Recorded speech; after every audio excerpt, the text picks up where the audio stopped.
या सेंद्रा सुरांची स्वारी अमरावती.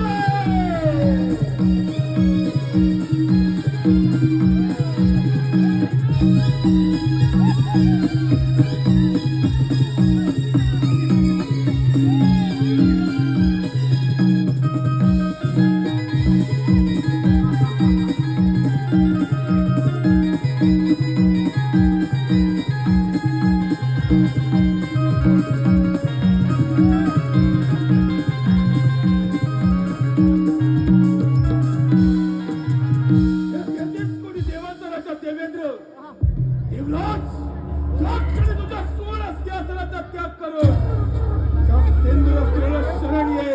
हे तुला अंतिम चेतावणी. अतिथी देवो भव. दैत्यराज, तू माझ्या अमरावतीमध्ये अतिथी म्हणून आलायस. तुझे आदरातिथ्य करणं हे माझे प्रथम कर्तव्य.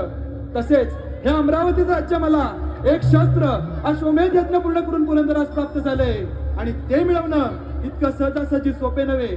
तुला माझी विनंती आहे, माझ्या अमरावती मधून माघार जा. मित्रा, सेंदुरासू तुझ्या अमरावतीमध्ये आला.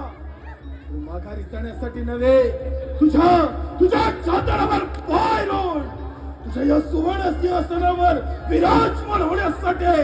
दैत्यराज, तपोबळाचा गर्व इतका बरा नव्हे, तरी या तपोबळामध्ये असं सामर्थ्य तर या रणामध्ये होऊन जाऊ दे रणगंध. मित्रा, मग आजच्या युद्धाची समरभूमी अमरावती.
तपोबळाच्या सहाय्याने तू डोळा सुसून देखील अंध झालायस.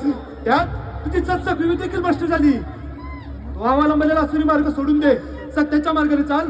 आसुरी मार्गाने मिळवलं धन मानवास कधीच लाभत नाही. कदाचित ते प्राप्त करत असताना त्यात त्याचा अंत देखील होतो. अंत कोणाचा देवेंद्र? आज तुझ्या सुवर्ण सिंहासनावर हा दैत्यराज सेंदुरासुर विराजमान होईल. अरे मला बुद्धी, ज्यावेळी स्वर्ग निर्मित झाली त्यावेळी श्रेष्ठ झालो, त्यावेळी देवगण तुझ्यासारखे दैत्य नव्हे. आणि रामभाऊ उर्वशी मेनकांसारख्या अप्सरांच्या सानिध्यात भोग विलास करणारा तू देवेंद्र. हेच का तुझं देवत्व, की हेच तुझं श्रेष्ठत्व? आज आज या अमरावतीमध्ये रणकंद होईल, त्यात तुझा पराजय नक्की होईल देवेंद्र. समुद्रामधून प्राप्त झालेल्या मदतीसाठी युद्ध करणार तुम्ही दैत्य. स्वर्गावरती सत्ता प्रस्थापित करण्याची स्वप्न रंगू नका. तुमचे हे स्वप्न भंग करण्यासाठी अवराजिंदा सदैव समर्थ आहे. इंद्रा, आज या सिंधुरासुराच्या क्रोधाग्नीचा पहिला बळी तू. आक्रमण. धन्यवाद धन्यवाद धन्यवाद धन्यवाद धन्यवाद. रसिक मंडळी धन्यवाद. रसिक मंडळी, खास सिंधुरासुराच्या एंट्री झाली.